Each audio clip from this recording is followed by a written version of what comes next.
So welcome everyone to the US 69 Express Advisory Group meeting. We thank you for being here today.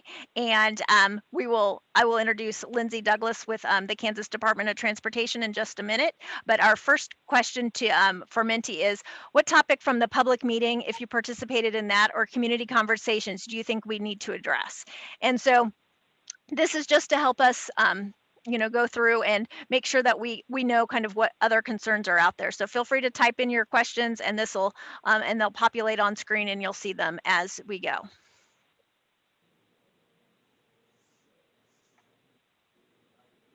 Anyway, that's why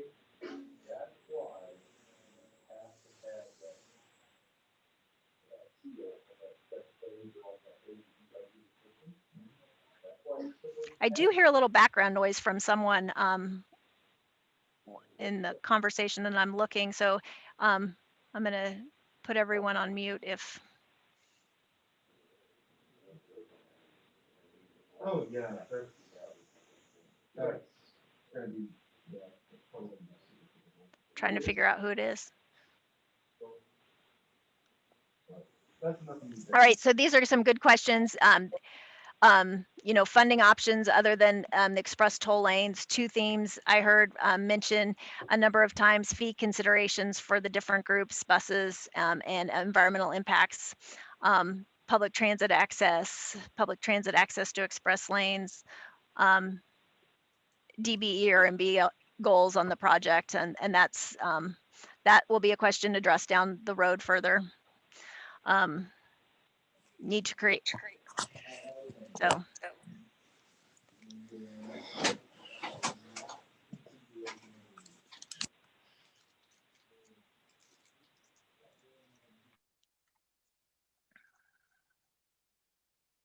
Okay. All right. Well, these are really good. We'll come back to these later. I'm gonna turn it over to Lindsay on the next slide to talk through the agenda and so Lindsay's going to do some opening remarks. Our agenda is Cameron will be talking and Scott Cooper will be talking about some toll information, and then we'll have some open discussion. So Lindsay, you want to go ahead and get started? Yeah, thank you, Robin. And I am thrilled to be here with you all. Thank you again for agreeing to be part of the advisory group for this project. We know how important this corridor is to the city of Overland Park, the region, Johnson County. It's just such an important project. And I appreciate Secretary Lorenz welcoming you in our very first meeting. And I am happy to be with you for the second meeting. One of the things that we talked about, and we've talked a lot, whether it was the transportation task force that the legislature put together in 2018, our local consult meetings in 2019, the theme of local contribution has been an important one throughout all of those conversations. And I wanted to spend just a little bit of time talking with you about what the conversation has been with transportation stakeholders and communities, and kind of how we came to this place that we are today. So in 2018, when we had the Joint Legislative Task Force, we talked a lot about the number of needs around the state versus the amount of resources that we have at the state level to accommodate those. So we identified a list of about 18 billion, and that's billion with a B, worth of projects all around the state through that conversation. And one of the things that came up was the participation that local communities or regions could provide to help move their project or their priorities along. And any way that we can spread the resources around the state is a good thing. If we can get to more projects, get to more priorities. And so that's really where the conversation about local contribution came.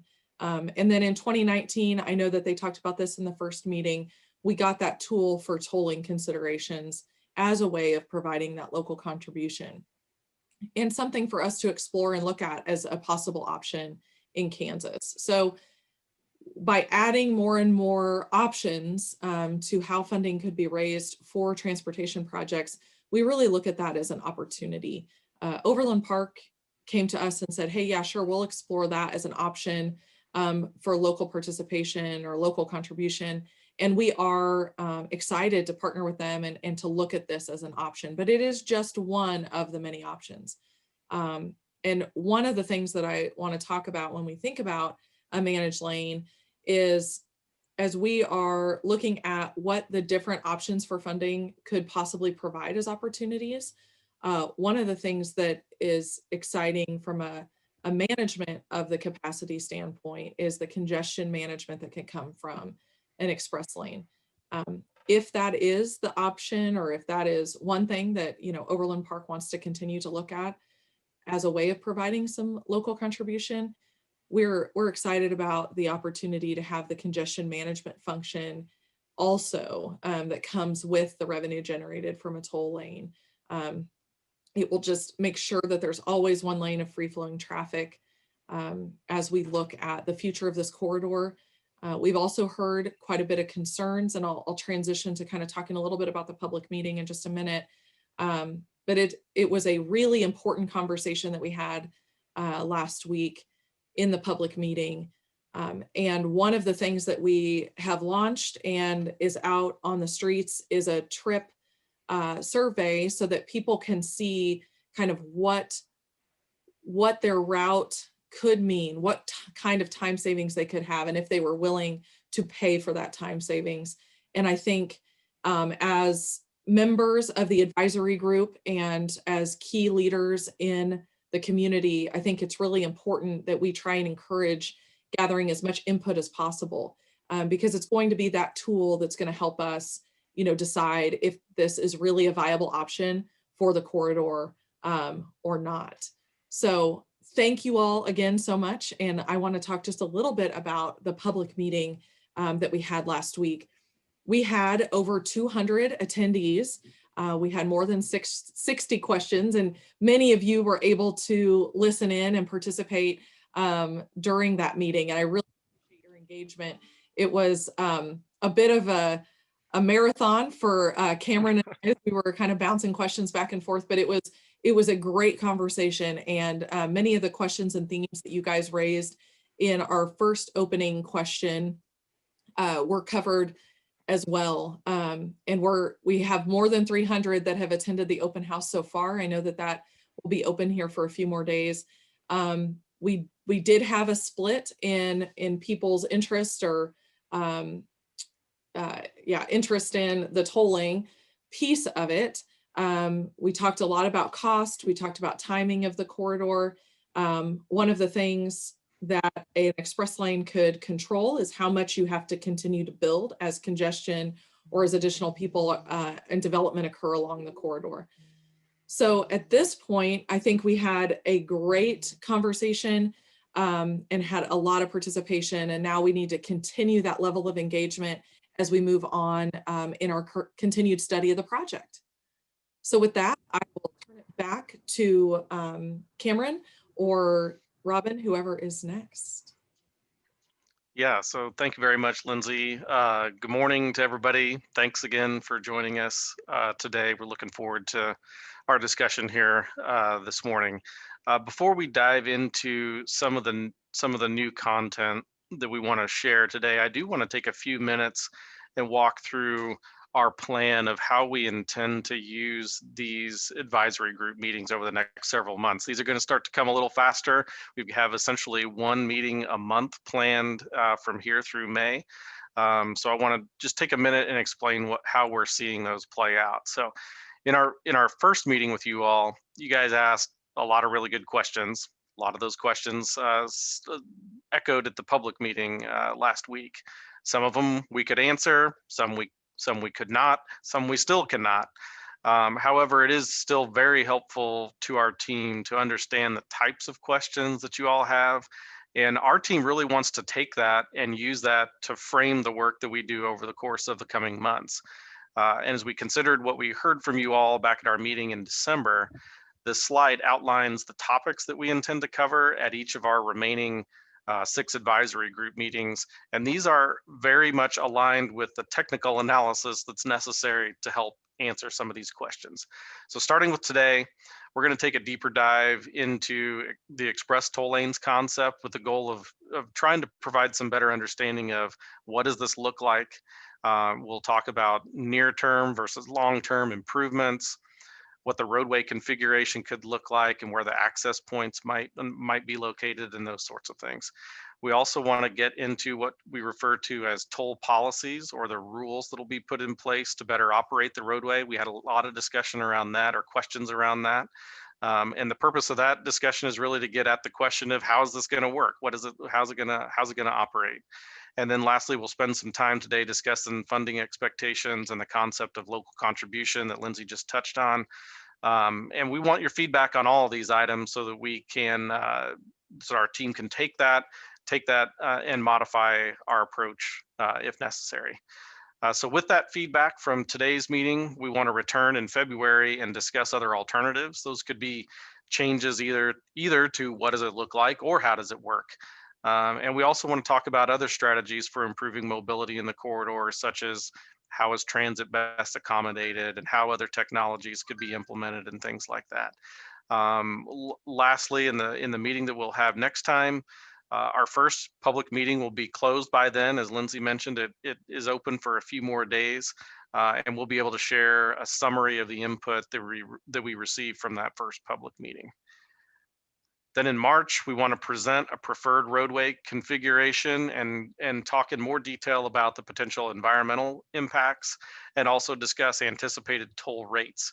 It's at that time frame that we'll have the results from the travel survey that Lindsay just mentioned. That's open right now. And the results from that will help us be able to answer questions like how much does my trip cost? And are people really going to be willing to use the express lanes? So I know everyone's anxious about that, but it's going to take us until around that March timeframe to have the data in place to be able to answer that question accurately. Then in April, we'll be able to share preliminary results from the traffic and revenue analysis. This is really one of the most critical points in the study because it'll allow us to answer questions like, will the express lanes generate revenue? Are they really a good tool for generating the city's local contribution and things like that? So, and how long will it take to generate certain levels of revenue? Those are the types of questions we'll be able to answer in that April timeframe. Then in early May, we want to meet with you again to present the final results from that traffic and revenue study, share feedback from the second public meeting, which will be sort of nestled between meetings 5 and 6, and ask for recommendations from this group prior to presenting the results to the Overland Park City Council. In May, we'll take maybe a bit of a break following May while the team works through conversations with the KTA board, the State Finance Council, to ultimately determine whether this project will move forward as a tolled project. If KDOT's ready to program the project for construction, we'll reconvene the group in September, talk through scope, budget, schedule, outline the potential funding partnership between KDOT, KTA, and Overland Park, and discuss elements of the design build procurement that'll begin to select a contractor to deliver the job. So we have a lot outlined here and a lot to do here over the course of the coming months. I wish that we had answers to every question today, but hopefully this at least gives you a picture of when we anticipate being able to answer certain questions and how we see these meetings progress. So I went through a lot there. Might take a pause and just see if there's any questions on all that.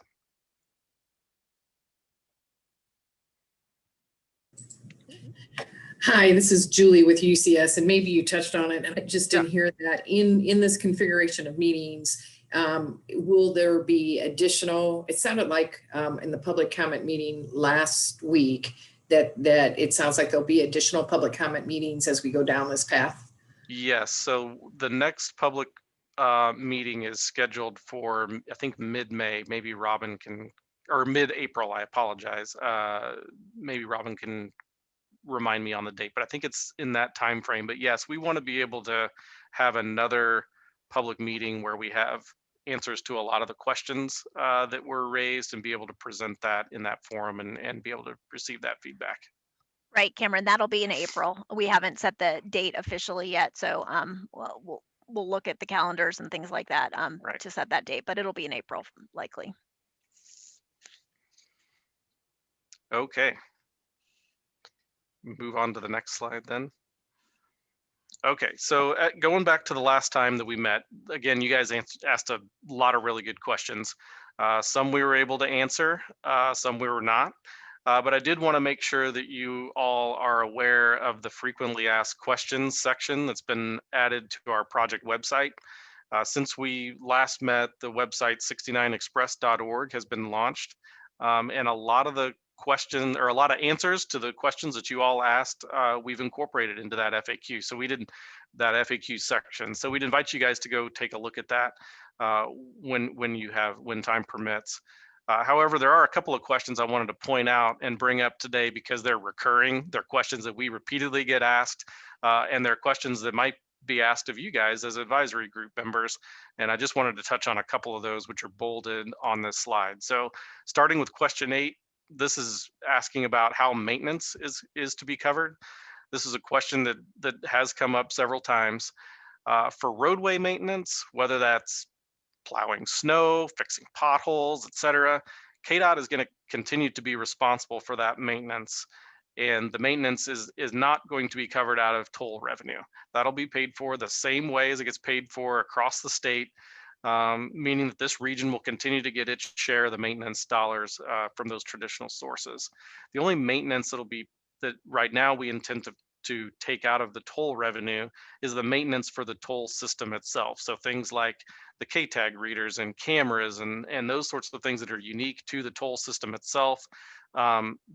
That maintenance will be covered out of the out of toll revenue, but not, I'll say, routine maintenance of the roadway itself. The next question, question 10, is asking about what happens when the roadway is paid for, which is essentially getting to the question of will the tolls last forever? And the short answer on this is KDOT is open to the idea of removing the tolls in the future once a certain amount of revenue has been repaid to KDOT. The details of what that looks like, though, the level of revenue, when that might happen, what's the mechanism, those are all details that we are not necessarily prepared to talk about here today, but would have to get ironed out in an agreement between KDOT and Overland Park as this moves on down the line. The thing to remember, though, is that the purpose of the express lanes is not just about revenue. It's also about congestion management, just as Lindsay touched on in her opening remarks. So removing the tolls would have to be carefully considered down the line, because if you remove those tolls, you lose the ability to manage congestion. So anyway, just wanted to touch on a couple of points here. Lindsay, I don't know if you have anything you wanted to add to some of these questions that have been raised the last time we met. Yeah, how'd you know, Cameron? No, the question about what happens when it's paid for, I think the other thing, just to add to Cameron's answer, which was exactly kind of what we've been talking about, any money raised or generated from tolls on this corridor stays there. It's not allowed to be used anywhere else. And so, of course, we're open to discussing, removing the toll, but also if you go ahead and bank those tolls for additional improvements that may be needed in the future, that is something that we're looking at related to the legislation. So if it is the decision to utilize a managed lane for that local contribution, a lot of this detail is going to have to get worked out in an agreement, but that's another benefit, is that you would kind of be banking revenue for future investment as well. May I ask a question on that vein, along that vein? There's more than a little angst here and probably throughout the state about the bank of KDOT. Would this be anticipated? Do we know yet? Would this be bonded so that there would be bond covenants and other things that make sure this money is used here? Or because if it's left up to the legislature, people are going to be very nervous that it's really not dedicated. Yeah, thank you. That's a great question. When it comes to the toll revenue, it would be deposited in the state highway fund, but the only revenues that can be taken out of the state highway fund for general state purposes are the sales tax dollars. So registration fees, motor fuels taxes, the toll revenue that could come from this would all be provided in the state highway fund. At this point in time, we're not planning to issue bonds with the toll revenue stream as a specific revenue stream. We would use the entirety of the state highway fund to back those bonds because it would be, more favorable rates. But that's not to say that we wouldn't change course and do that in the future if needed. But those funds would be protected. I appreciate that from KDOT's perspective, but everything you just said is subject, I believe, to legislative change as to how they use the funds out of the state highway fund. And that's what will make people nervous. Right. And what maybe I didn't say it clearly enough, that the only revenue stream that goes into the state highway fund that is subject to removal, and it's constitutionally protected, that any money that is raised for transportation, so the registration fees and motor fuels taxes, that has to stay in the state highway fund. And because of the legislation says that the money has to stay on the corridor. Right now, the only revenue stream that's subject to transfer is the sales taxes. I think my question remains, we've got to answer that question in a simple, straightforward way that people know their money's not going to be used somewhere else. That's the point. And I know you get it. Yeah. Thank you. All right, we want to move on to the next slide here. Okay, so in addition to a lot of the questions that we have developed, there's some questions that we have not necessarily posted responses in the FAQ section. And the reason for that is there's either some technical analysis that we really need to do that isn't complete yet in order to actually formulate a correct response. An example of that is what you see on here on question 11 concerning the safety of merging and diverging movements between express lanes and general purpose lanes. That's definitely something that we're going to model, but we just haven't completed that yet. And we need to better understand, some of the travel characteristics before we can answer that question. The other reason is that there may be a policy decision that hasn't been made. And when I say policy, I mean the rules by which KDOT and their partners intend to put in place to operate the facility. Those are questions that are like questions 6 and 7 that are on here, which we're going to dive into here a little bit later in the presentation as Scott talks through some of the early policy decisions that we want to share with this group before we share that more publicly. So more on that here in just a second. You want to go to the next slide? Okay, so I want to shift gears here and spend some more time getting at the question of what could this look like. So the first part of that is I want to explain what our team is anticipating for improvements that would be made in the near term versus what might be more longer term in the corridor. So at our last meeting, I talked briefly about some prior studies that have been conducted out on US 69. And those studies really helped us define what are the problems today? Where are there safety concerns? Where are the bottlenecks? Where does congestion occur? As well as what we believe will happen if traffic continues to grow out to a year of 2050. And what we found is the majority of the problems are really focused north of 151st Street today. That makes some sense because if you look at the data, the traffic volumes drop off significantly as you get south of 151st Street. So this also aligns with the surveys and other input that we've gotten from users in the corridor. But what that led to was a prioritization where the full breadth of improvements along the corridor were divided into near-term and long-term improvements. And so the near-term improvements, which are shown conceptually on this graphic here in orange, are intended to address the current and the near-term issues. And we anticipate that with a $300 million construction budget, we'd be able to include the elements that are shown in that orange box. So expanding the main line to 6 lanes from 103rd Street down to 151st Street, correcting the left-hand merge at Blue Valley Parkway, which is one of the biggest safety issues out there on the corridor today, and some interchange improvements at the 119th Street interchange. based on what we have been looking at thus far, doing less than what I've described here is likely to either leave some problems unaddressed or create a situation where a problem that exists in one location today simply gets moved to a new location. If you do less than what we're or if you do more than what we're suggesting here with those improvements in orange, you're potentially spending dollars on improvements that are not necessarily addressing a near-term need. So that's what we mean when we say a near-term improvement, roughly a construction budget in that $300 million range.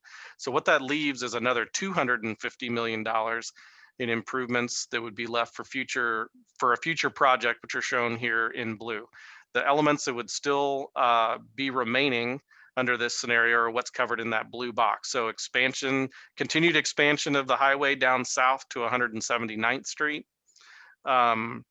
completing the interchange ramps at I-435, including the remaining northbound to westbound flyover, and improvements to various local street interchanges along the corridor. So we feel that leaving those future improvements to a future project, the elements shown there in blue, is okay, because many of those issues are not really a today challenge or won't become a problem for years into the future.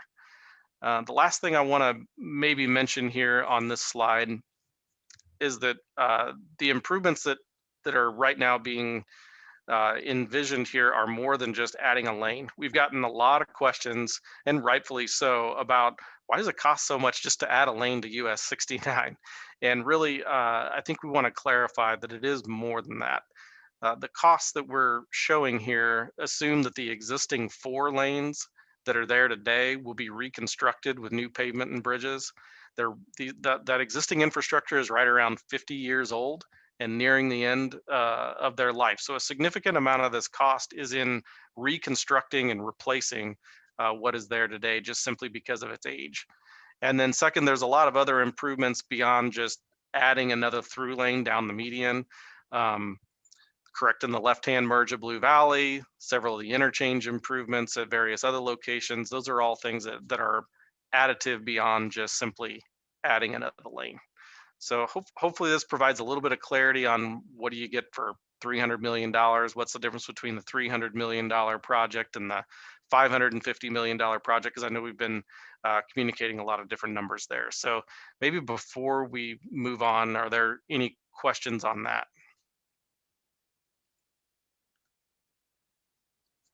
If not, we can move on to the next slide.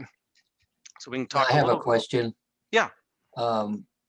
Your slide shows an extension up to 95th Street, I believe. That's not explained as one of the improvements, I don't believe. So could you touch on that? Yeah, so there's the stretch of blue that is shown there kind of up near 435 is what we refer to as a collector distributor road system, and it's meant to address some of the weaving movements between, say, the College Boulevard interchange through 435, and it actually ties in right around 103rd Street south of 95th. All that would be part of improvements that would be put in place when that future northbound to westbound flyover would be built. The thought process on that is while that's something that we think is necessary in some of the outer years, it's not necessarily the highest priority issue in the near term, which is why that's shown out there a ways. Okay. Thank you. Cameron, we also have a question in the chat. It said, Sure. and the question is, so none of the immediate near-term improvements include improving the merge of Highway 69 with I-35? So no, they do not. That merge with I-35, KDOT did just recently complete a project there that added some additional lanes in both directions from the 69 connection on up north of 75th Street. So those improvements essentially connect one of the through lanes from US 69 becomes a through lane on I-35 with those improvements. So that should help improve that connection. It may not solve every issue on I-35, but that is the intent of that project that was just recently completed. Cameron, Yeah. John Scooble. So we're not going to do anything with 167th Street interchange. Right now, that is part of the improvements that are contained in the blue in future improvements is making that into a full interchange there. But right now, we're not envisioning that as part of the near-term improvements that are contained in orange. That's going to make me very blue. I just want to add to that it is currently in the limits of what we are studying now. So if there is opportunity to stretch the project, whether that's through innovation or with more available revenue, we have included that in the study parameters so that we can, get as much value for the project as we can. Did I say that correctly, Cameron? Yes. It is definitely part of the overall improvements that we're studying all the way down to 179th. Cameron, this is Clint. Yeah. I'd appreciate it to get just a little bit more detail on what the blue line between 119th and north of 103rd really means. Is it kind of intended as an overlay so that additional works would be done? Or is there a parallel road that you're proposing? Yeah. I don't know what that means exactly. Yeah, this is admittedly a little bit of a cartoonish exhibit. So maybe the best way to describe that is if you envision what US 69 currently looks like in the southbound direction, where there is the main line of US 69, but then off to the side, there is a parallel collector distributor road system where a lot of the ramps connect onto that. Something very similar to what's out there today, southbound, is what we're suggesting in the northbound direction with that section of blue there. Does that answer your question, Clint? It does, and selfishly, some of my routing goes up north to 119th over to 69 Highway, and then I'm on 69 Highway briefly before I get off at College. This would be a parallel route that would allow me to not get on 69 Highway and get up to College. I'd have to understand your entry point, but if your entry point was from 119th Street and then exiting at College, that would be the case, is that you would never actually enter the main line. Now, all this being said, these are the configurations that have been studied in the past. I think there is a lot of flexibility in what these ultimately look like within the budget. That's one of the things that that will be part of the alternative delivery procurement as this moves forward, is really trying to get good ideas from those contractor designer teams on specifically what the improvements look like. But all of these questions are, I'm providing responses in the context of those previous concepts that have been developed. Thank you. All right, we want to move on to the next slide then.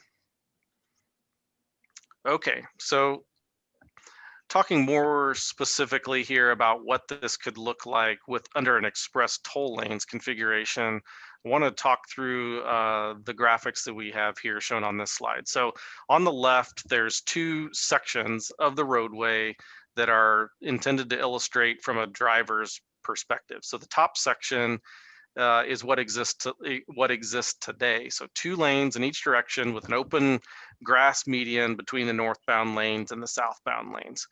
If US 69 were expanded to 6 lanes, we would anticipate accomplishing this by using the existing grass median for those new lanes.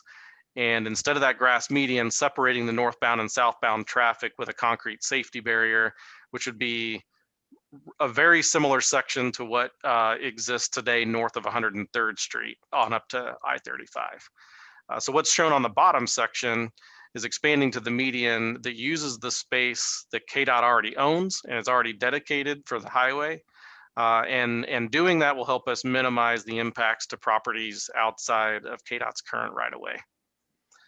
So with an express lane solution, those new inside lanes, the express lanes, are also separated from the toll-free general purpose lanes. This separation, you can accomplish that in a variety of ways. Some facilities place another concrete safety barrier between the lanes. Others provide a buffer space and striping to delineate the difference between the express lane and the general purpose lanes. For US 69, we're proposing that this separation be accomplished with using a buffer, not a barrier, for a variety of reasons. And those include cost, of course, and then the additional space that would be needed if there was a barrier there to provide shoulders on both sides of that barrier expands the size of the footprint of the roadway. And then also maintenance concerns such as snow removal. If you've got that additional barrier in there, presents some challenges for pushing snow and getting that out of there. So the vast majority of newer, more modern express lanes are taking this approach. And really the data from these operating express lanes indicates that there's not a distinct difference in safety between buffer separated lanes and barrier separated lanes. So all that being said, that's the approach that we're intending to take here, at least initially. But just because the express lanes are separated by this buffer and striping, it doesn't mean that you can just exchange between the express lanes and the toll-free lanes anywhere you want. This will be allowed only at designated locations. So the graphic on the right illustrates what that configuration could look like in those areas where the movements are permitted between the toll-free lanes and the express lanes. So at those locations where they can enter and exit, they're indicated with a break in that double white stripe with a dotted stripe.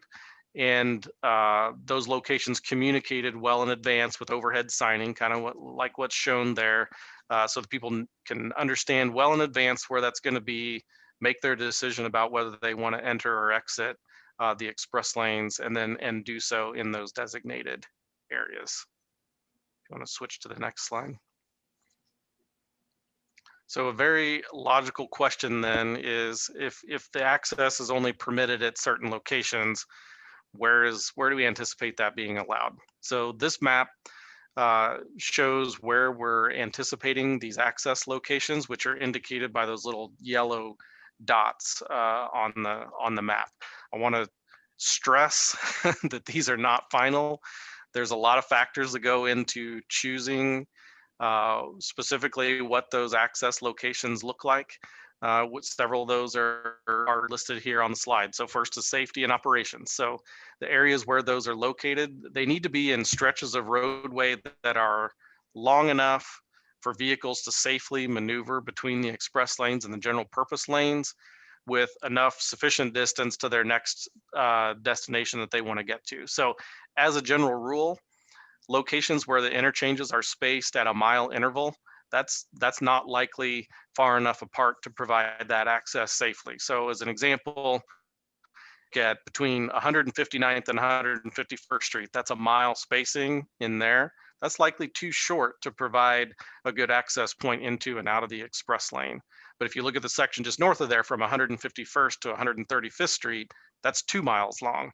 We believe that that is sufficient. So all that to say, you've got to position these in locations where there's sufficient distance to be able to do that safely. Next consideration is the roadside messaging. Along the same lines as the first point, there's got to be sufficient distance you can adequately sign this to drivers on the roadway and give them time to make their decision about whether they want to use the express lanes and be able to make that choice and that maneuver safely. And then the last part of it, which is maybe one of the more complicated pieces, is how do these access locations align with how users actually want to use the lane? This is where we've got to have more data to be able to understand where are people getting on, what is the destination of somebody that's getting on location, and does the express lane with the access that's provided actually provide a benefit to their trip? So again, I want to stress that these are not final. still evaluating that track data to really help us get at that last piece about, are these placed in such a way that people will actually use it and that people see a benefit to their trip. But we definitely will have a lot more on that in our next advisory group meeting when we start talking more in detail about alternatives. Hey, Cameron, Yeah. can I interrupt you real quick? Yeah. And there's a question in the chat about the going back kind of to the previous slide on about why is North Access off College not involved at this point? Getting on 69 when people are trying to exit to 435 East is harrowing at times. Access off of College Boulevard. So the challenge with if I'm understanding the question correctly, the challenge is just how close College Boulevard is to the next adjacent interchange at 435. Being able to have somebody enter College Boulevard and safely navigate over to the express lane is challenging to do in that short of a stretch. If that were something that we determined there's a high volume of people that want to make that movement, you'd have to start looking at something like a direct access point that would be able to put that traffic directly into the express lane, which obviously comes at a cost. So again, I think that's something that we'll have to look at in more detail when we have all that traffic data in hand to be able to understand whether that's something that's worthwhile to provide. I also wanted to follow up just a little bit on your last comment there about these different merge zones or access locations. Just one more plug for that trip survey that's out right now. Mm-hmm. If you encourage people to take that, that's really going to help inform how used different access points will be. And if you need to think about, using them in different locations, or if based on the trips that we get, it just doesn't seem viable, all of that data that we're collecting is going to be used to determine whether or not this express lane proposal is viable from a trip perspective. So please use that. Think about your, most used trip and fill out the survey based on that, and encourage your friends and neighbors to do so as well. So this may be a question that isn't currently an issue, but I am aware, obviously, of the existence of KTAG and how people subscribe to KTAG so that they can pass through the highway, and it either screens their tag or their plate and they get billed, right? So someone who's traveling from Oklahoma up 69 to Nebraska to visit relatives, they're going to scan their license plate. They're not going to be KTAG. Are there two independent resources that are collecting data on things like ETL or toll road right now? And should the Kansas legislature consider consolidating those into a single entity? That's a really good question, Clinton. And I think it speaks to the partnership that KDOT and KTA have. The reason I believe that the legislature place the requirements on the Department of Transportation to bring this proposal or any proposal where tolling is being considered to the KTA board is really to encourage partnership and consistency across any tolls collected in Kansas. I think we're still discussing, but we've had several conversations with KTA about how this could fit into their network if they're going to have a system. And I believe our plan at this point is that we would be utilizing KTA and their systems and KTAGs to collect toll revenue and use their system so that as kind of our vendor to achieve this. Cameron, additional detail that I didn't cover from Clinton's question. No, I think that's the intent right now, and actually Scott Cooper is going to talk a little bit more about some of the toll policy related things here in the coming slides.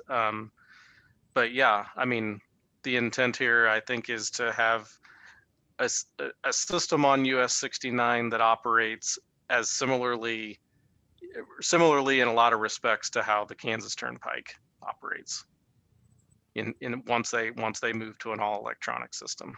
So it's unlikely that someone that lives in Oklahoma that's using 69 highway to travel to Nebraska is going to have a KTAG license. And so I presume they are then paying a premium, as are all of the other Kansans who do not have KTAG relationships, be paying a premium because we are not KTAG. Is that accurate? So if they have a Pike Pass from Oklahoma, then it would operate similarly to your KTAG account. But if they do not have a toll tag of any kind, then the only way to capture that is via video of their license plate, and the ability to collect toll revenue from them becomes more challenging if it's out of state, certainly. And even for in-state folks, the idea would be to have a differential toll where that toll is likely to be more if you're tolled by plate as opposed to by reading a toll transponder. I might actually ask Scott if he has some thoughts or wants to weigh in on this question too. Certainly, Cameron, and yes, that is exactly correct. And leveraging KTA's system and their participation in the Central U.S., what's referred to as the interoperable hub for the Central U.S., all transponders in the Central U.S. are currently interoperable. So not only a Pike Pass, but the 3 transponder tags in Texas would be interoperable. Soon, Colorado. And then there's ongoing conversations and anticipation of multiple hubs throughout the U.S. joining together. So it wouldn't be limited just to the transponders in the central U.S. It would eventually get all of California, the West Coast, Florida, the Northeast with the Easy Pass group. So those would all be able to use the facility. And then specifically vehicles without transponders, there's several ways to address that. Even today, many, if not all, the rental car fleets, for example, that don't have transponders in their cars, those license plates are in databases that agencies share with one another. So each rental car company may have an operator with an established account, say with NTTA in Dallas, but KTA has access to that database. And so they can cross-charge customers using license plates that have a pre-established account. Customers that don't have a pre-established account, we simply take a picture of their license plate, regardless of the state of issuance of that plate. And we have the ability to go to the various Department of Motor Vehicles or agencies and find out the registered owners of those vehicles and issue them an invoice for that transaction. And as we look into the future, there's going to be more opportunities where the car manufacturers are now getting into the business of toll collection, to where you're going to have, as a customer, an account with the owner or the manufacturer of your car. And so as agencies start to adopt those types of toll collection methods, it becomes even easier to pay, more opportunities for customers to participate. There's also third-party applications that exist today to allow a customer to simply take a picture of their own license plate, open up an account on their cell phone, and through the agency's agreements with those third-party providers, be charged for those transactions without the agency having to go and look you up.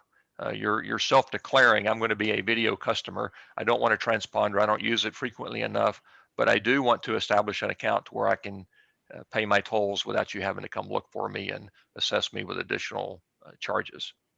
So there's many ways to accommodate customers from outside the region.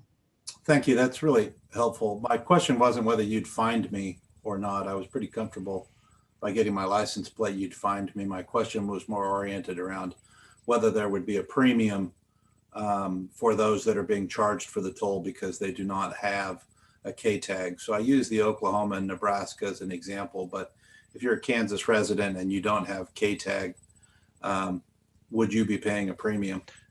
So currently it's contemplated that you would be paying a premium. That premium amount is undetermined.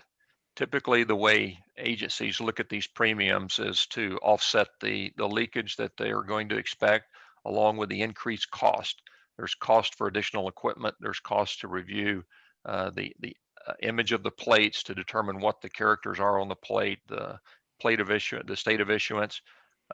If you're doing it out of state, there's a charge for that lookup fee, and then the processing of invoices to send those notices to you. So there is an increased cost, and agencies certainly want to recover their costs. So there is currently a contemplated differential.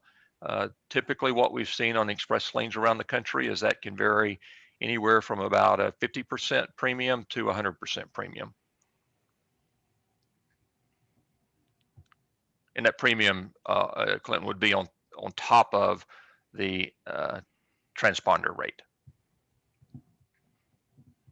Cameron? Yeah. Or Lindsay, either one. Just a very brief confirmation on this particular slide, back up to safety. I know many times when we talk about safety, most people are thinking about people driving cars.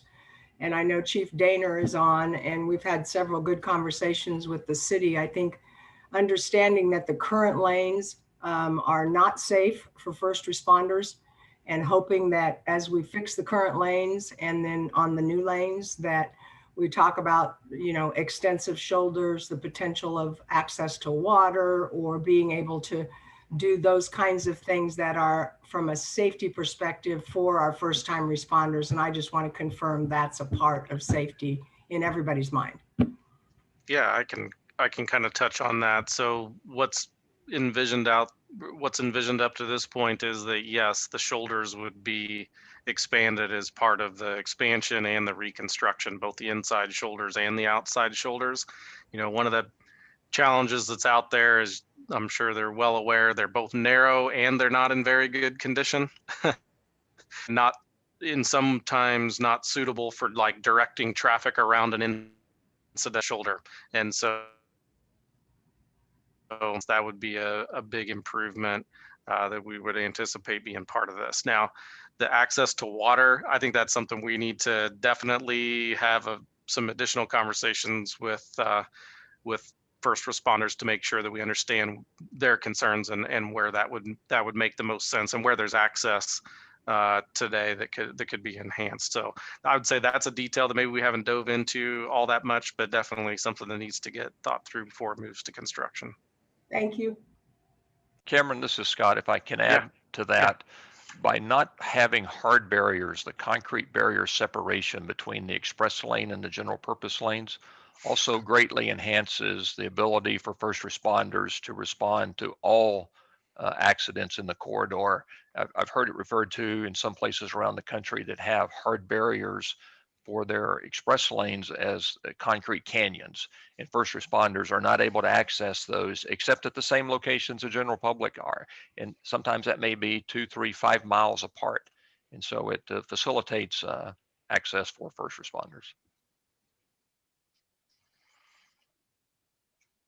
All right, well, before we leave this slide and start talking a little bit more about toll policy, I just want to leave with the thought that, you know, the improvements that we've been talking through here conceptually, again, are still very conceptual. And I want to make sure that people understand that there's still a lot of work that has to go into determining what the exact right improvements are, including going through the federal NEPA process and making sure that all is taken appropriately through that process. But we did want to take the time here to share, at least conceptually, where everything is at this point. So at this point, I might turn it over to Scott and talk a little bit more about toll policy. Great, thanks, Cameron. And Cameron's already mentioned that the toll policies are effectively the rules for the facility, and that is correct. But let me paint a different picture for you in terms of hierarchy and where toll policies fit in. So at the top of that hierarchy is legislation, and immediately below that, we like to think of the toll policies. And those are used as the guidelines to provide the framework for everything else that comes behind that. It informs the business rules and the business decisions that are needed to be made. And from that, we develop design requirements, technology needs, and then how we're going to operate and maintain the facility. So you can think of each of these documents as a waterfall effect, starting with legislation and toll policy next. And so really the toll policy is a very important document that will inform the rest of this facility of how it's designed, how we develop it, deploy it, and ultimately maintain it. And it's also thought of from the perspective of not only the stakeholders, but the customers. What are the customers going to see? How do they interact with the facility? How is it communicated to the customers? And so all of those are included in an ultimate set of toll policies. But we want to start with the guiding principles behind these policies. I've already mentioned the legislation component of this, but also to point out that US 69 is a KDOT roadway today, and it's envisioned that it will remain a KDOT roadway. It's not envisioned this will become part of the KTA's turnpike system. So the KDOT will have ultimate ownership and responsibilities for not only deploying but maintaining this facility. And I know Lindsay and Cameron have already suggested that we need the group's perspective on this. And Lindsay pointed out that it's important that we maximize the efficiencies and leverage the partnerships. We don't want to create duplicative activities that leverage what each agency is good at doing and maximize that to the full potential here. And so we've identified a handful of the toll policies that have been drafted to date for discussion on this group. But let's go ahead and roll to the next slide and start with the first one. Who will be allowed to use the express lane? Who is prohibited? The current thinking is that the express lanes, because of the geometry, allows for 24/7, 365 operations. There wouldn't be a need to have the express lanes closed on a routine basis overnight, for example, closed on the weekends, only allowing, say, northbound in the morning and southbound in the PM. It'd be 24/7 operations with very little restriction. So current thinking is we would not have any limitations on occupancy restrictions for people. Going back to the hierarchy of documents, the legislation at the very top of these documents does state, though, that we cannot allow any free trips. And so we've taken that into consideration in the draft policy to effectively say that everyone in the lanes will be charged to use the lanes because we don't have the ability to waive tolls or provide the necessary discounts for, say, occupancies. We do want to suggest restricting the use of the lanes, however, to automobiles such as two-axle vehicles, motorcycles, and public transit. What we don't want are heavy vehicles, heavy long-haul truckers, lots of trailers in this facility to create congestion that we can't manage. And also the safety element of it. We've got differential speeds possibly between the express lanes and general purpose lanes. And so it's been observed throughout the country that if we can restrict the trucks and the larger trailers from these facilities, that would be a good thing. And quite frankly, they're not the users of these facilities anyway. The truckers, if they have the ability to use a free lane 4 feet, 6 feet over, that's the one they're going to choose anyway. The comment was made also about first responders. It would certainly be, I think, the intent of the policy to allow first responders when responding to an incident to have full access to the lanes and not try to restrict their movement in the corridor while responding.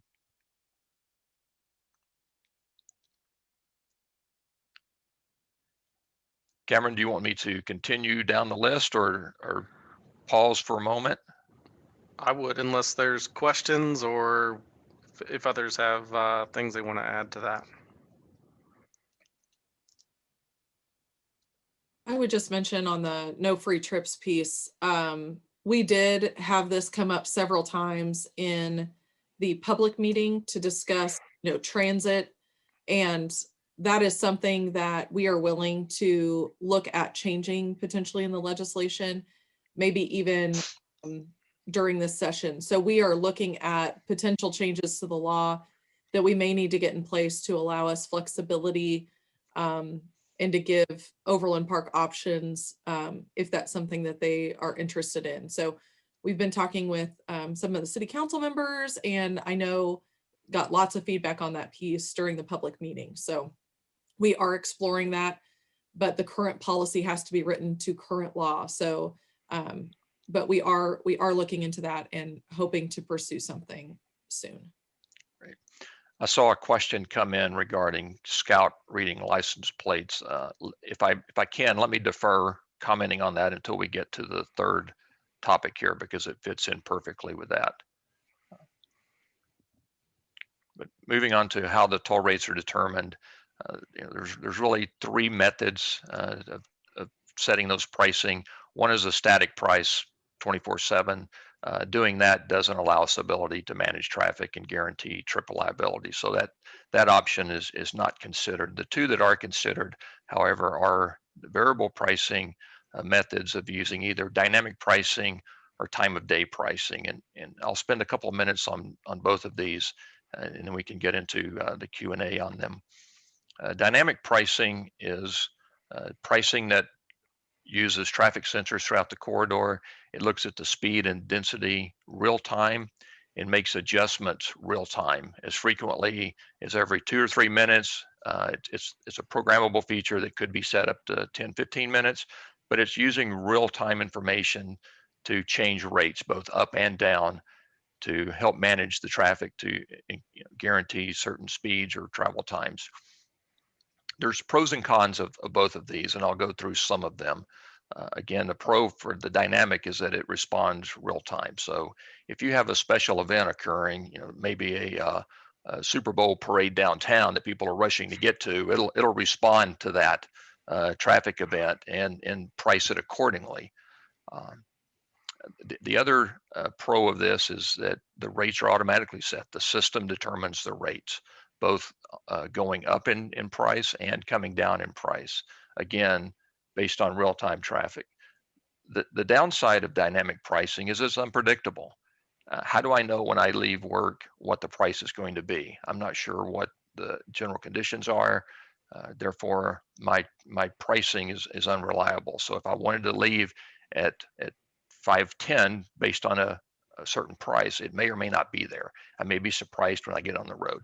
It also forces me to pay closer attention to signs that are necessary in the corridor to display those rates. So because it's unpredictable, it does provide some confusion for the users. They're not sure how this black box algorithm works that determines the price. Maybe they don't have a lot of confidence in it, but more importantly, they just don't understand it. What is my price going to be? Is it going to be the same on Sunday, Saturday, peak times? With the real-time component, I mentioned there's sensors in the roadway that have to be installed. They also have to be maintained. Typically, we see with dynamic pricing systems throughout the country, the owners want eyeballs sitting at a computer monitoring these rates. Is the system pricing what it should be? Are the signs displaying the correct rates? Because there's accountability to the public that the system is performing as expected. And so that drives up the operating cost of the systems. The time of day pricing, on the other hand, is think of a schedule, and the schedule can vary every 30 minutes, every 15 minutes, different days of the week, different times throughout the year based on seasonality. And we have over 20 years of operating history with time of day pricing on managed lanes that have worked very well. And so there's a formula that's used to measure the traffic over a set period of time. Typically, it's a 12-week interval. So you look back and see what happened over those 12 weeks to do a forecast for the next 12. And you make slight adjustments to this schedule. And of course, it takes time to normalize to where you have a fairly routine schedule that people can depend on. So they know that there's a published toll rate schedule that every Friday afternoon at 4:15, this is the rate. The downside is it's not real time. So if you have a incident in the general purpose lanes or a special event occurring, it's not adjusting to that event. So that is a downside. The other pro is it doesn't require as many devices roadside to maintain and manage. It doesn't require as much operator attention throughout the week to monitor the signs, monitor the algorithms to see is it properly displaying the correct rates.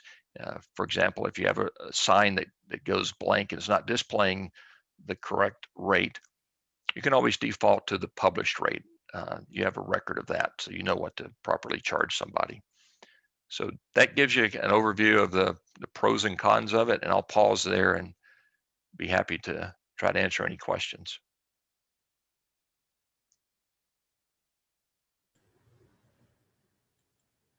Scott, I do have a question. This is Keely Schneider, and I represent the Workforce Board that is in Johnson County. And my question, it may be sort of a loaded one. I hope it's not, but it's just something that popped in my head as we were talking about the pricing and variable versus something that's a little more reliable.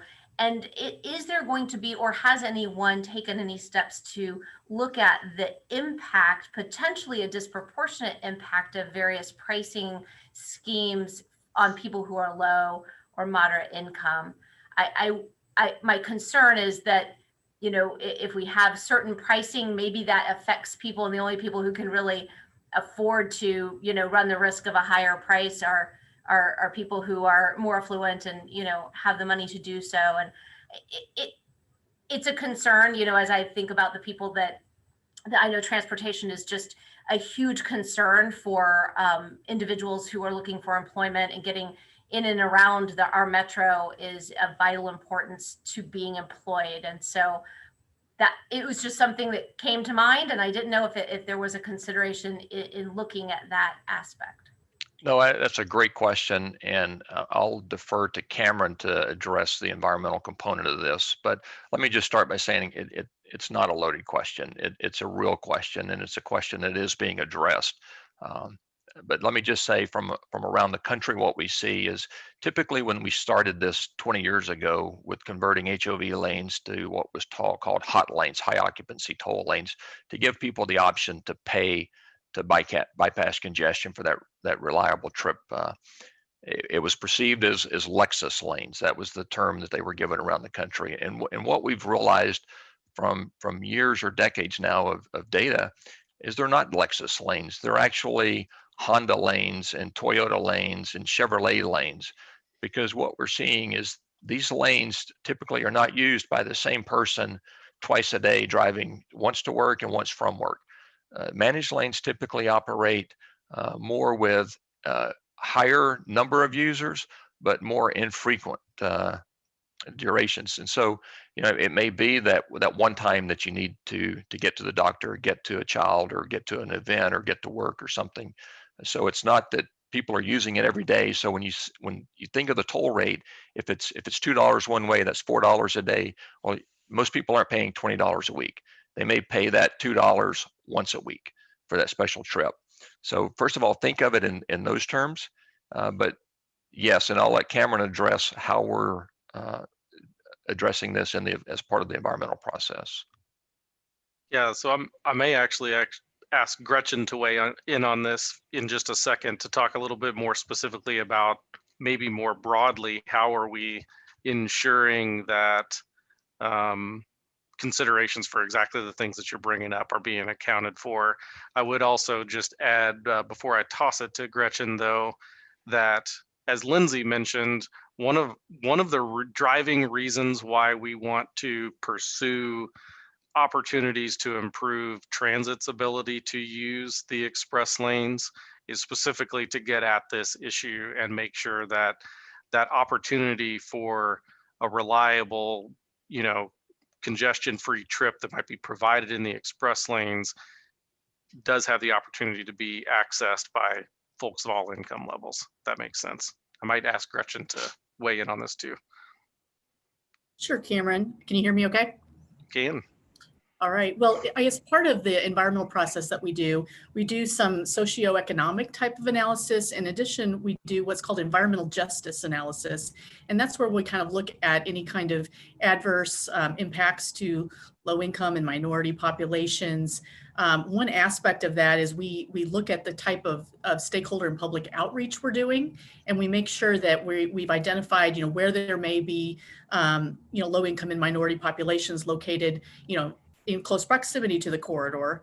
And we'd be doing some special outreach techniques to make sure we're hearing them and getting their input on the project before things move forward.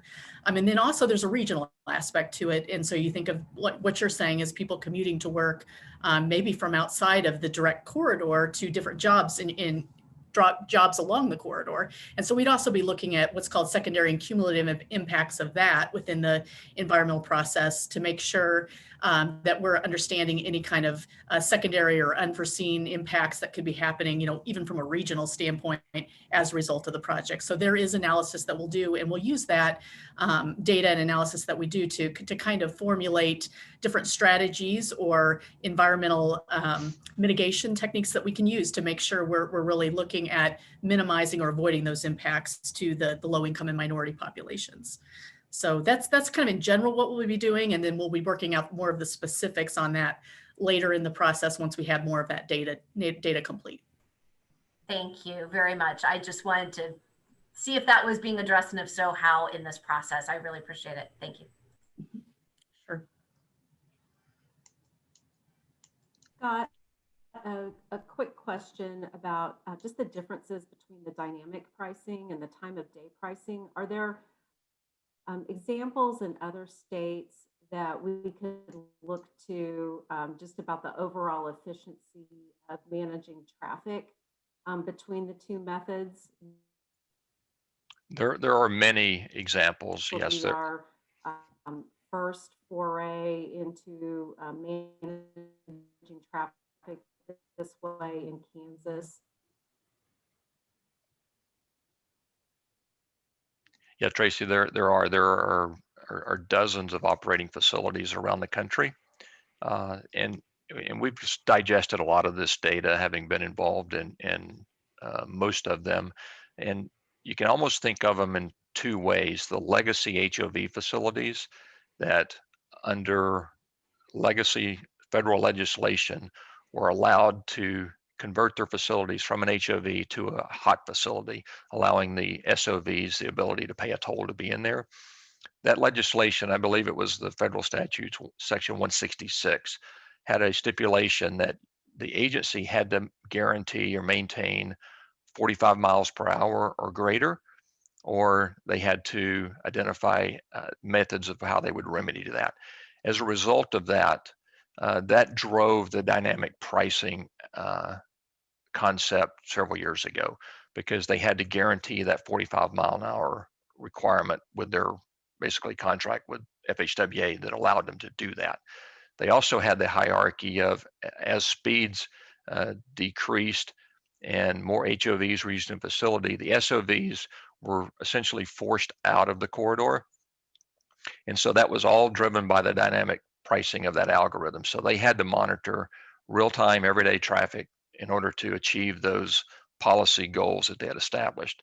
What we're seeing, though, with facilities that don't have the HOV component and are not under the section 166 legislation, and since that time, the federal highways, they've mainstreamed all of their tolling programs, and so this one is not subject to the legacy 166 requirements.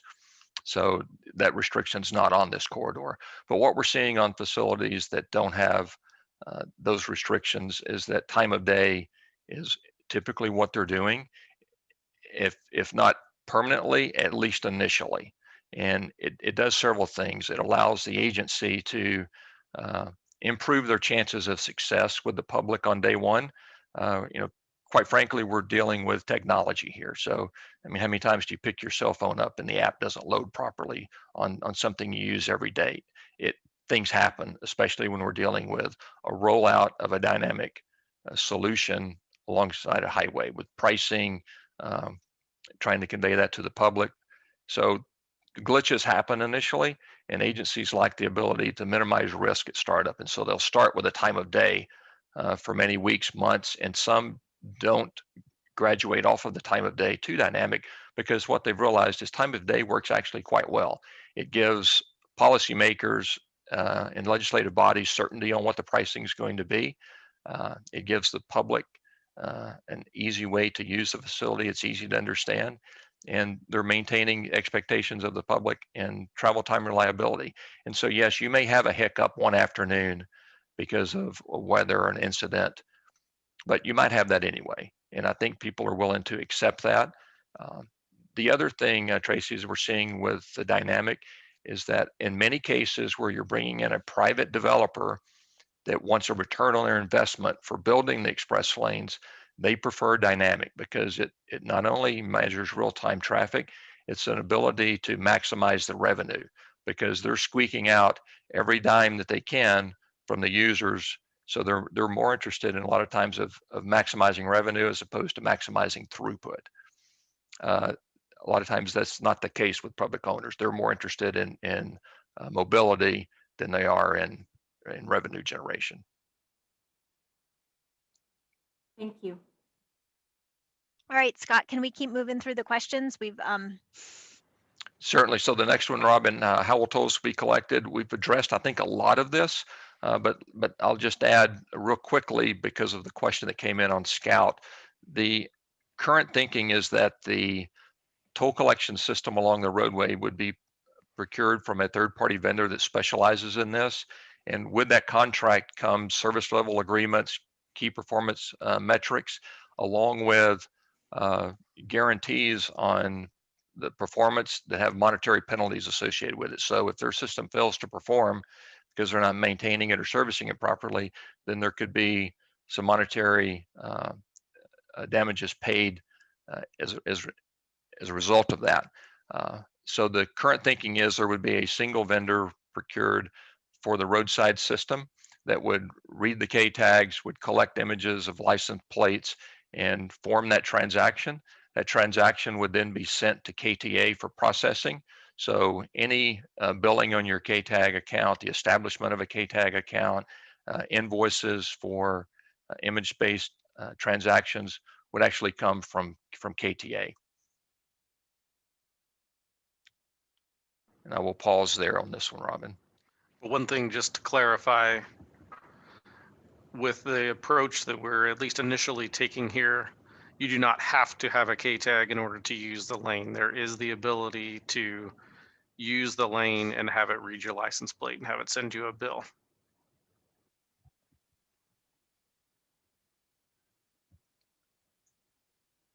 So Scott, if I understand what you said, you would not be using Scout as a physical structure to mount cameras to read license plates or K-tag monitors. So right, Clinton. So the concept will be that there will be discrete locations throughout the corridor based on entry-exit locations to provide, think of the term toll gantry, a light-duty structure above the lane where we place the K-tag antennas and the cameras to read the license plates. What we see today in the industry is each of those cameras, they have about a 30 to 50 foot field of view in order to get good images of the rear or the front of the vehicle for license plate capture.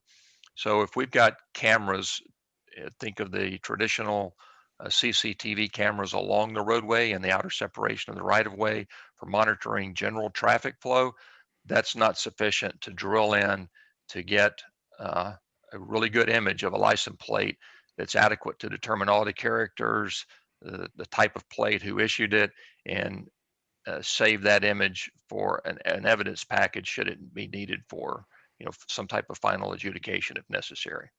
Will we be able to access this private vendor's camera for the purposes of Amber Alerts?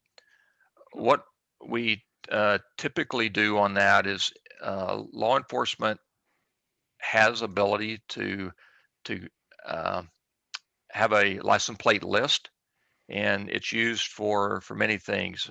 The Amber Alerts, if the statutes provide that, but also you can monitor for habitual violators. And so those can be loaded into the cameras. Those license plates can be loaded into cameras, so you will know when a particular vehicle crosses that location. But typically those are reserved for just that, for law enforcement purposes only. So I don't know whether or not, Scout is the appropriate destination for that. That was something that obviously be worked out amongst the stakeholders here.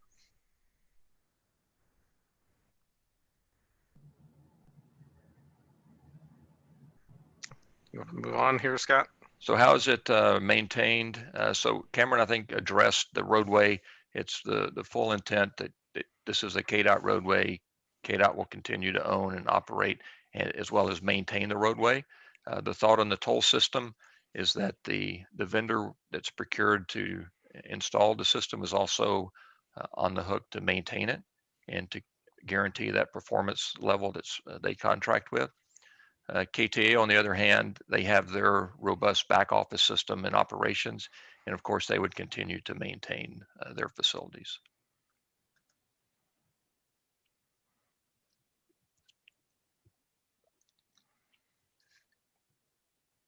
Enforcement. Let's move on to the last one. How's enforcement handled? So there's many, facets of enforcement, right? So there's traffic enforcement that you have on any corridor. Think of speed, illegal lane changes, things of that nature. That would right now presume that it would continue with the same manner that it's being done today. If there's a case of habitual violators, we talked about, well, that would require close coordination with KTA and what they're seeing on the system end versus law enforcement on the roadway. The good thing is we don't require law enforcement on the roadway to monitor and try to enforce HOV occupancy. That's a really tough one.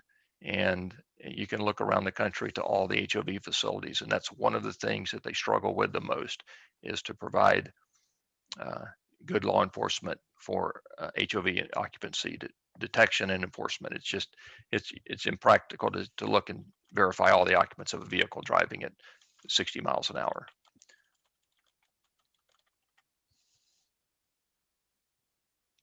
Cameron, we'll pause again, and if there's no other questions, turn it back over to you.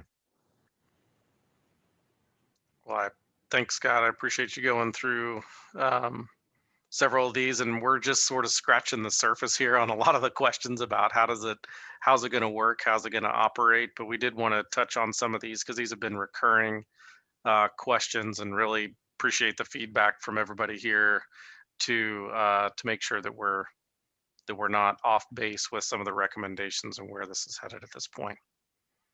Unless there's other questions, we'll send it over to Lindsay to talk about local contribution. Great, thanks. I did already kind of touch on some of this in the opening remarks. Local contribution, we have, what is it? We've talked with the legislature at community meetings, local consults, and during the task force about the need to bring local resources to the table or negotiation to the table to reduce the cost to the state. We are not just looking at this for Overland Park. This is a statewide effort. And so what we talked about in passage of the new Eisenhower Legacy Transportation Program, at least for the next 10 years, our data kind of gets the projects put into the development pipeline. And then to get out of the development pipeline and into construction, we are asking communities, regions to partner with us, whether that's through a local contribution, such as the toll express lane as an option of raising revenue, or if you would consider downscoping. So for some of the projects that people have asked for additional capacity, if you would start looking at a passing lane instead of maybe a 4-lane capacity, or if we can phase the project. So I know in Wichita, they provided a local contribution to the North Junction project, but they've also broken that project up into phases. So, additional resources were procured to provide a cash match on that project, and then also phased it so that we could kind of bite the project off with different pieces at a time. And really, if a local contribution, when you look at the funding that would be available for that, it could be paid for with any local sources of funding. maybe, you know, a sales tax or property tax, or how a community currently pays for transportation projects. But with this additional tolling tool, now that is open as an option as well. And so I wanted to touch on that. And then how does this differ from what's already been paid for through fuel taxes? As Senator Skubal knows, we've used fuel taxes as a way of paying for the majority of transportation projects in Kansas. However, as that revenue stream is very, very flat and the cost of projects continue to go up, we are now looking at other sources of revenue that may be more relied upon in the long term. There's also, you know, electric vehicles and hybrid vehicles that are using less and less fuel as that source. So it is still a very, very important revenue stream for us. And we continue to rely on that, but our needs are outweighing the resources we have available. So that's where this local contribution piece comes in. And if toll revenue isn't used for the local contribution, we would continue working with Overland Park to look at different ways that we could have a negotiated position for Overland Park if it's another revenue stream, if we would look at phasing this project into the future. So that is where this local contribution concept came from, but I would be happy. I've seen a few chats come through. I don't know if there are any specific questions. Oh, yes. I have a question here about whether or not the legislature is open to raising the gas tax or stop borrowing from the Bank of KDOT. So what I want to make sure I mention is in the past, we have had a number of transfers come out of the state highway fund and money deposited into the state general fund. That process, and the governor, you know, confirmed, and she is where the budget starts, is with the governor. And she and the state talked about wanting to close the Bank of KDOT by 2023. She has continued to do that with the budget that she proposed this year, and it has reduced the transfer by an additional $60 million. So we are buying down those transfers. The legislature has supported that effort with the passage of Ike last year. I think that it shows the commitment. We are not looking to increase any revenues, whether that be motor fuels taxes or sales taxes, but by maintaining the resources that we have and the commitment from the governor and the legislature to continue to stop the transfers coming out of the state highway fund and leave that money in place for transportation projects. We have seen the commitment over the last 2 years to make sure that that continues. And this introduced budget by the governor continues that practice. And we just hope that the legislature continues to support. Are there any other questions about local contribution that I can answer right now? Okay. I did see that Libby is asking for the link for the trip survey. We will put the link to that in the chat for you. Yep, we're getting it now. So okay, perfect. All right. Well, if there's any questions, you know, you guys can feel free to reach out to me anytime, or send it to the project team, and we can follow up one-on-one if you want to have a deeper conversation or more information on the local contribution. And this is a good example here, this slide of kind of, oh yeah, the question. Menti. Yes. Robin. Yes, Lindsay, go right ahead. It's the question is, do you prefer funding the Overland Park local contribution be from tolling, which is a user fee, or in another way, sales tax, property tax, downsizing the project, all the things Lindsay mentioned as other ways to get the project done. So, and while everybody's answering, just kind of a comment, and this is an issue that came up in the public meeting as well. You know, the using toll, nobody likes tolling, nobody likes additional fees for things, but this is really a direct user fee that people will be able to make the choice of whether or not they're entering the lane. I talk a lot about our job at KDOT as being stewards of taxpayer dollars. And when you pay for gas, people think of that as a necessity. You know, they use their vehicle to get to work. They have to pay fuel. We apply a motor fuels tax to that fuel. Very few people feel that that's a choice tax that they're paying versus like a sales tax or something else where you're making a purchase and you know that sales tax is on there. So we have to do our job of making sure we're investing that money appropriately. This is one where everybody that uses the corridor is going to benefit from the additional capacity, whether or not they choose to enter a lane and pay an additional cost to maybe go and save a few minutes. And so that trip survey is going to be really important to testing the capacity or people's willingness to pay. And so just really appreciate everybody weighing in and participating in that survey. So anyway, I just wanted to make that point about the user fee piece. Well, it looks like most of this group thinks that the user fee or tolling would be appropriate for the local contribution. So thank you for that. Well, I guess if there's any other questions, Clint has a question on who regulates the amount of the toll. Yeah, I can weigh in on that. I think particularly under a time of day pricing structure, that toll rate schedule that would vary throughout the day would be something that the department would propose to the KTA board, but then the KTA board would ratify and approve that toll rate schedule. That's maybe just a simplified answer to that. But it would likely need to be adjusted periodically depending on the performance in the lane. Are the toll rates actually set appropriately, and reevaluating that to make sure you're getting the congestion management benefit from those rates? Does that make sense, Clint? It does. Thank you. All right.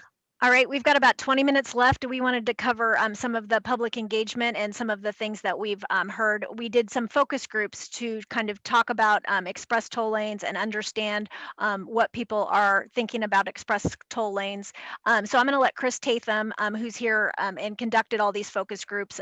We did about 7 of them, which with about 70 people last week. So he can kind of provide a summary of those and context for the questions.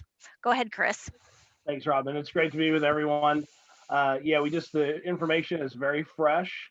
Most of you saw some of the highlights of the survey results that we did last fall. Those people who responded in the fall were all selected at random. We then actually followed up and contacted people who did the survey to better understand the reasons they felt the way they did. Why were they concerned about issues? Why did they not feel safe? Why did they think, additional capacity was needed? And as we suspected, people want improvements to be done now. I mean, that's clearly the sentiment of across the board. Probably 1 in 10 people feel like it can wait, but there's clearly a lot of passion to make the improvements now. People are concerned about safety at interchanges. They're concerned about traffic flow and such. So of the 70 some people who attended the 10 focus groups, we had a good mix by gender and age, and about 15% of the participants were racial and ethnic minorities. So we felt like it was a good representative sample. One of the things we really wanted to hone in on is whether or not they really understood what express toll lanes were all about. So we actually showed them a video, I think the similar one that we showed to this group last time we were together from Colorado. And what we found is most people actually do know what they are. So they're not just saying they think they do, they truly do. So there's a high awareness. So when people express a like or dislike, it's based on experience, it's based on what we've seen. And what we found is about a third of the people think they're great. They've had good experiences, they like them, they think it's a good idea. The rest of the folks are not as enthusiastic.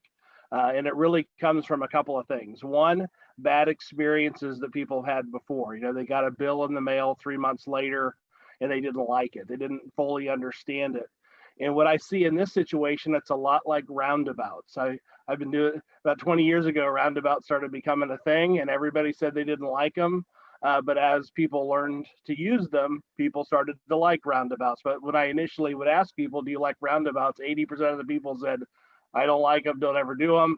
Now that many people think they're the greatest thing ever. So there's bad experiences. The other piece too, though, is I think that there's a certain, because this is such an important priority, people think the improvements need to be made. There's a bit of an entitlement about why do we have to pay any extra to begin with. So there's certainly some need for education to make sure that people really understand the limitations of funding.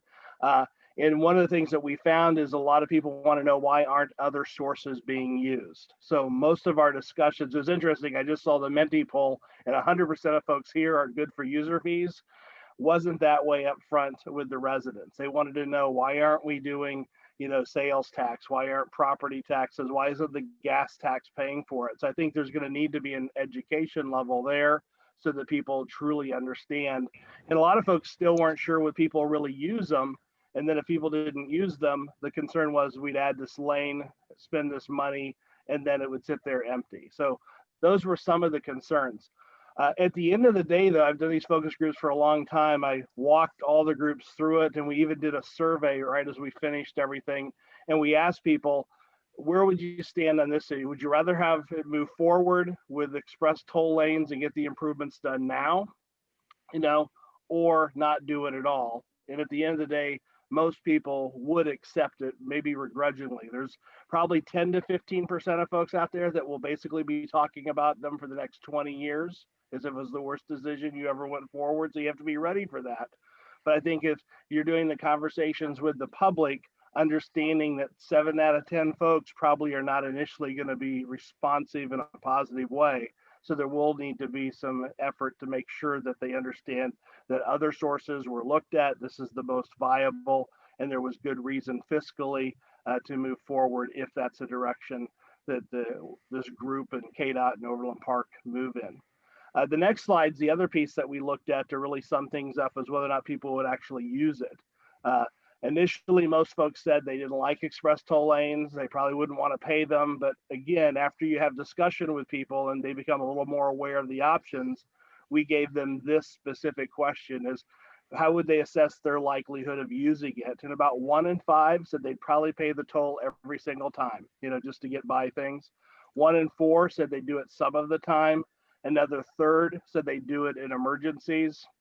1 in every basically 17% would probably still use 69 but not pay it, and 4% said they'd stop driving in protest. So it's not a lot of folks, but there are some folks who you are going to encounter during this process that for whatever reason will not accept tolls, and a lot of that's just where their core views on things. So that's where we're at. We're in the process now putting together a summary so people can kind of see some of the specific comments. We had a lot more questions on the survey, but the highlights I wanted to share today were really just the attitudes about express toll lanes and some of the challenges about communicating the rationale for using them, and then also the likelihood that people would use them once they're implemented. So Robin, I don't know if we want to take questions. That's really, I think, all I'll share today, unless there's something else you'd like me to add. Chris, I think that's great. I think we can take a couple questions on this. We have about a little like 15 minutes left, and so I want to leave time for open discussion. But the reason we did the focus groups was to make sure that we're kind of understanding what people's sentiment is and where they are with the express toll lanes in terms of their understanding, and it'll help us with our messaging and understanding what else we need to communicate. So are there questions on the focus group results? This is Tom Herzog. My biggest question is, would like to share some of this. And part of what I'm trying to do is ensure people are connected to the things that are going on, making sure that they have good context rather than just picking up on various data points and maybe leading to bad assumptions. A lot of the material that you guys have shared today, I know you're going to share the PowerPoint, but just taking that a step forward, would love to be able to share some of this just within the network, employees and others to help provide what has been very valuable insight for me today. Great. Well, we'll be happy to share a lot of this information with you. And when we haven't gotten the summary of the focus group, but there'll be pieces of that we can share as well. I think if you can just give specifics on if there's things that you don't want us to share or that you're hesitant, that would be good. I just don't want to get a phone call maybe saying, hey, Tom, why'd you share that? So Yeah. Don't worry. And Thank you. and We're trying Tom, to be as transparent as possible. Sorry, Cameron. So most of the information will be shareable. Cameron, go ahead.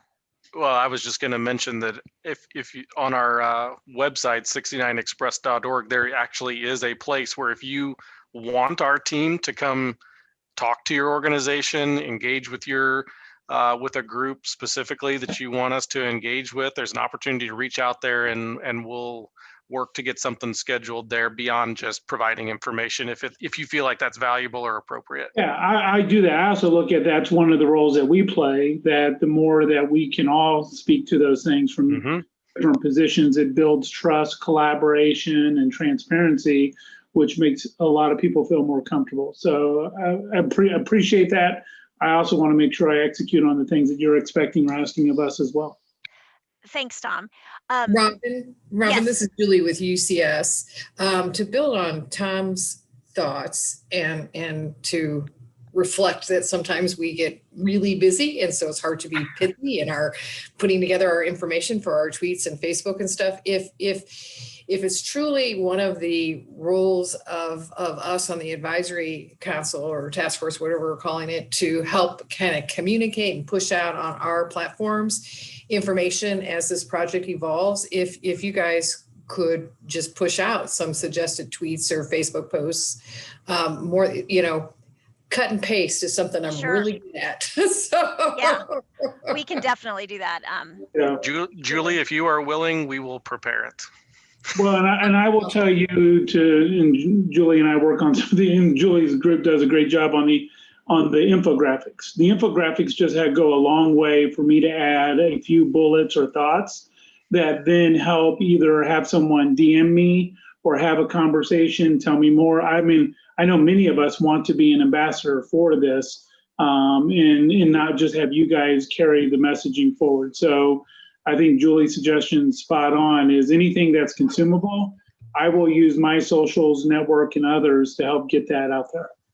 And I think the link to the Denver example of how this all works, I mean, you used it with us, you've used it with with the public comment time.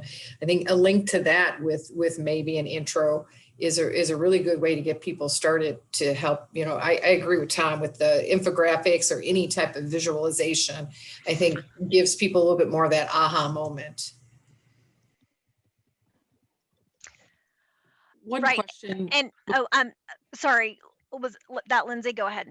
Yeah, I was just going to ask Chris, from an understanding standpoint, when we, in the focus groups that you had, do you feel there was a gap in understanding that it wasn't the entire corridor, it was just one lane of the three that would be told? Do you think that that's kind of a barrier, or that I think it was pretty easy I think the final results we got, people still felt the way that they did. That was one of the reasons we did the focus groups, is we weren't sure.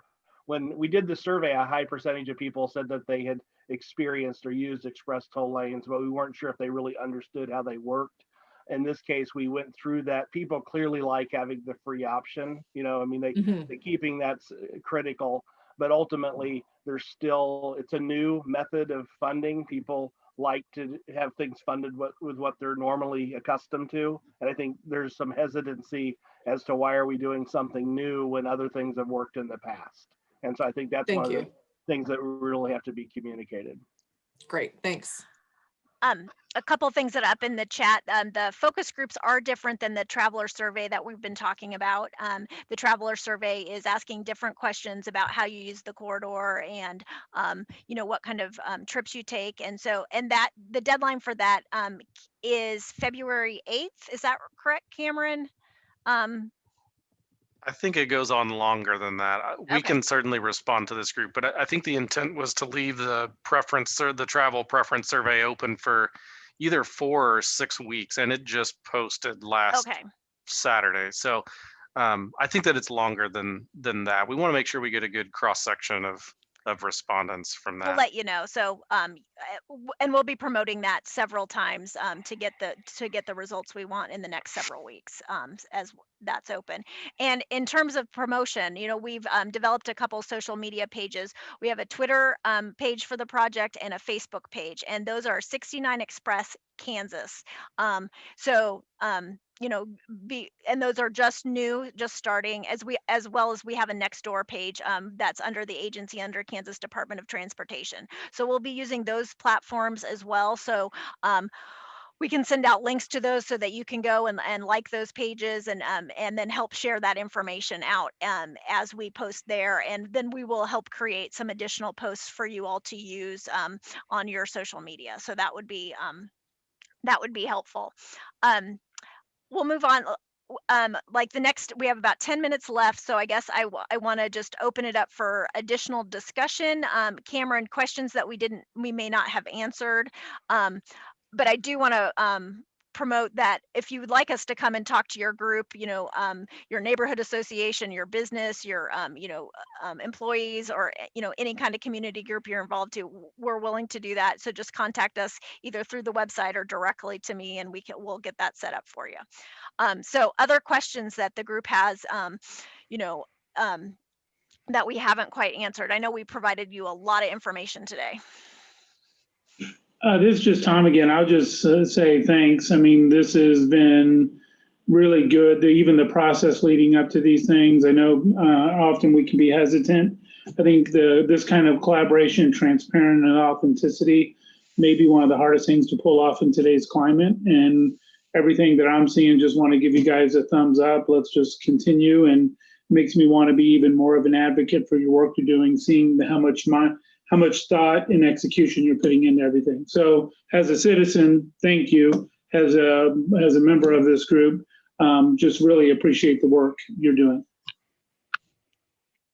Thank you, Tom. We really appreciate that feedback. I guess I'd lob a question back to this group, having gone through some of Chris's results. Was there anything in that you saw a stat that surprised you, or you feel maybe the circle that you're engaged with, or your business or your organization, that just looks wildly off from the perspectives of the folks that might be in your organizations? I'm just curious. I would tell you that I don't know that. Well, I just asked the question if there's anything that really surprised you or stood out to you in some of that information that Chris provided.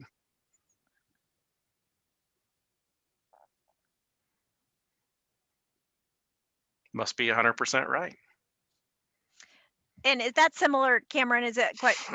I think Clint asked a similar question. How do our results compare to other surveys Chris has done? Is there an impact that is what's taken in the wealthy Johnson County? Yeah, I just put a little note back. I think somebody had sent that to me. It might have been Cameron or Clinton. Yeah, other places generally are probably less opposed to it, because if they have them, they're more used to them. But I think at the end of the day, people in Johnson County, because of the wealth, were more willing to pay for it. You saw in the slide I showed you before, about 80% of the people said they'd pay them at least once in a while for emergencies. And, a third of the folks, or I think maybe it was 20%, would pay it like every single time. So it's interesting. I think the lack of tolls now and people's unfamiliarity with using it as a normal revenue stream is causing the resistance to accepting it. But in many ways, that's why I look at this like what happened with the roundabouts. As people got used to it and there were more and more of them, the opposition went down over time. So that's kind of what I'm seeing here. I guess I would just ask Chris, just a clarification. When you mentioned the entitlement piece, did people want, when they talked about use of other taxes, sales tax or property tax, were they saying use our existing sales and property tax, or were they willing to pay more sales and property tax to fund? Yeah, I think what the entitlement I'm referring to is, this is Johnson County. If this project is important, we shared things like how busy it is and how old the pavement is, and gave them information, and that just made them feel, well, why isn't it the #1 priority in Kansas, and why is there even a local, why do we even need to do this? Shouldn't this just be funded anyway? So, and in getting into that, we have all this wealth here, we pay all these property taxes, and we pay all this gas tax. So that's what I mean by the entitlement. It's sort of like, we're in Johnson County, we deserve this, we shouldn't have to pay more for it. If that's what I'm kind of referring to there. Okay, and so when they said other sources, they didn't mean more other sources, they meant existing other sources. Yeah, I don't think we didn't test, at least not yet. We may look at that later, whether or not they'd support a dedicated sales tax or property tax increase. People kind of believe that their current pool of money they're paying now is enough. And so that's why it'll be important to educate people why it's not. Because at the end of the day, people believe they're already paying sales taxes, they're already paying property taxes, they're already paying gas taxes. So why can't those sources cover it? And if this project is really as important as everybody says it is, why aren't those funds available? I think that's the real information that's got to be communicated to people, so that you can build that support base. That's where I think Lindsay comes in so well, in the fact of trying to, historically, most of the residents here, if we needed something, it happened. And the last 3 highway plans, the projects were there, they were paid for, and there was not a huge emphasis on a local component. In fact, Overland Park and lots of Johnson County cities have always done local components, not a huge amount, but some. And a lot of cities in the state have not. And so I really think that that's part of the education process, is most people don't know how that happened before, and the fact that the world has changed now, and there just isn't $500 million every 2 or 3 years to do a project. As somebody who moved to Kansas City, Overland Park from Denver, specifically about 3 years ago, I watched a lot of this transition occur, especially with some of the efforts that were done as far as the city's growth. And Chris, you're exactly right. I mean, it took a little while for folks to get accustomed to it, but those lanes became very, very popular over time at all hours of the day. It was not just commuting back and forth between the suburbs to Denver. And I think the variable pricing certainly helped, and the shift to it be on the users as opposed to property taxes, people understood, which that education is very important, understood that the users were contributing based on use. That really did help. So, I wasn't involved obviously in some of the transportation development that was occurring at that point in time, but I certainly have firsthand experience of having seen that in the 42 years that I lived in Denver. So if I can add any insight there, I'm happy to do so. Thanks, Wendy. Yeah. And maybe not to pile on this point too much, but if you look across the country at regions that have implemented their first express lane project, the majority of them go on to do it in other areas because they see the real benefits from a congestion management perspective. And so if they were not providing those benefits, I think those communities wouldn't continue to apply that type of solution to meet other needs.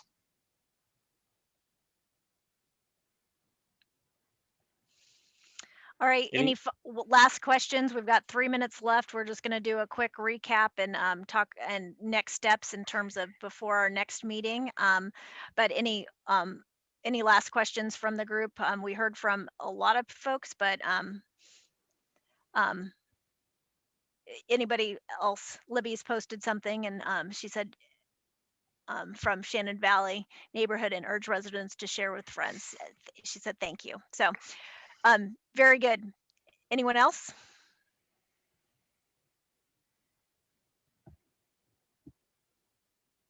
Okay, so we're going to spend the next 3 weeks working hard. Cameron, you want to talk about what we're going to do in preparation for the next meeting to get us to where we need to be? Yeah, so we're going to obviously take a lot of the input that we received here today, and the next time that we get together, we want to be able to make some potential tweaks in some of the alternatives that we've talked about here. spend a little bit more time just diving into the how is it going to work and that sort of thing with this group. But maybe the biggest piece is we will have completed the public meeting that is currently open and will close on at the end of this month. So we'll have the full results from that to be able to talk through with you all and make sure that we're answering the right questions, doing the right things to be able to provide decision makers with the information that they really need to make good decisions here. So we'll be busy. We'll be completing the traveler preference survey, as has been mentioned a handful of times. Won't necessarily have all the results from that distilled by our next meeting, but we'll start to shape that into what do the toll rates look like, eventually getting to is it going to provide the benefits both from a congestion management and from a revenue perspective that we anticipate. So I guess I would just say thank you very much to all you guys. I know it takes time out of your day to participate in this. We really value your input. Really a very good group that ask us good questions, and we want to make sure that we keep up the dialogue. So if there's ever things that we can be helpful to you guys as you're interacting with the folks in your organization or circle, please reach out to us with any questions. And yeah, we really appreciate your engagement.